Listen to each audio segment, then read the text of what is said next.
সরকারি চাকরিতে কোটা সংস্কারের দাবিতে চলমান আন্দোলনে নিহতদের স্মরণে ঢাকা বিশ্ববিদ্যালয়ে পূর্ব ঘোষিত গায়েবানা জানাজা অনুষ্ঠিত হয়েছে। বুধবার বিকেল 4:05 ভিসি চত্বরে 2000-এর বেশি শিক্ষার্থীর অংশগ্রহণে এই গায়েবানা জানাজা অনুষ্ঠিত হয়। এ সময় আন্দোলনকারী শিক্ষার্থীরা কফিন ধরে শপথ করে বলেন, এই আন্দোলন আমরা বৃথা যেতে দেব না। দাবি আদায় না হওয়া পর্যন্ত আমরা এই আন্দোলন থেকে সরে যাব না। কোটা সংস্কারের দাবিতে চলমান আন্দোলনে নিহতদের শহীদ আখ্যা দিয়ে তাদের রুহের মাগফিরাত কামনা করে মোনাজাত অনুষ্ঠিত হয়।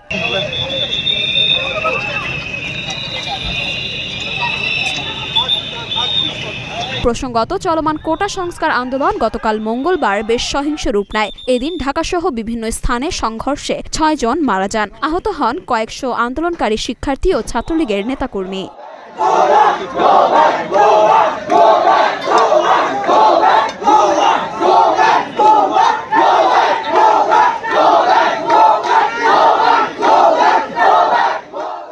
মরিয়ম মিম, ঢাকা পোস্ট।